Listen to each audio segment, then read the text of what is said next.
ginisang talong para sa atong paniudto guys, o marag para sa paniudto pod sa mga bata guys. So marag with rice po na ilaha, kuha pod talong with tabang nga rice guys. So akong pagabuhaton diha guys is gigisa na din na ako dihadaan ng manok guys. So naluto ng manok, so ako nang giluno diha ang talong guys. Before na ako nagiluno diha ang talong guys, gihumulan no sana nako siya og kuan kanang asin ba para mulumoy gani siya ug dali ra siya malata guys, di ko siya pait-pait guys.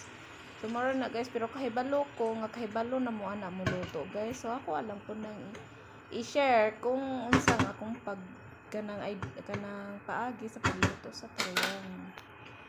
So mo na no, ako siyang gibutang ng gamayng tubig guys para malata gid siya guys. Kaya ang akong gusto sa talong guys, sa ginisang talong is lata gid siya guys, kay para siya lami siya ikumot-kumot sa atong kanon guys.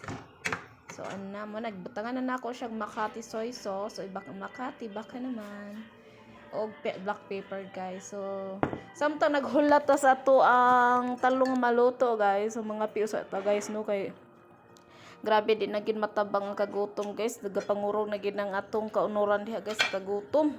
So while kape ko guys, akong giduang ako ang nilutong talong guys, kung naluto na ba. So mo na guys no, luto na siya guys. Ready na pud nang ato ang rice diha, atong tabang rice guys, og luto na pud ang sudan sa akong alaga, og ang rice luto na pud na siya. Ready na siya guys, ang mukaon na lang mo di pa ready. Di pa maabot. So man na guys ang atong tortang talong karon guys. So pagkalamyagid with milk na siya guys, atong pare sa gatas guys para lusog-busog ang person. O di ba? So mga unta guys.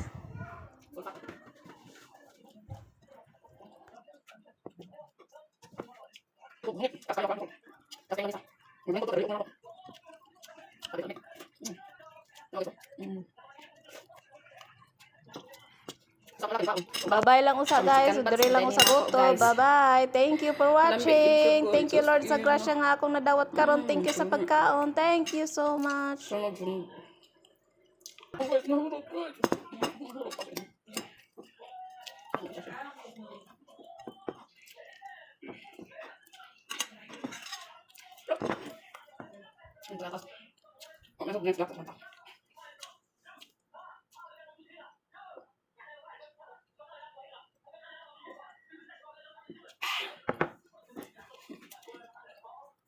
Bye.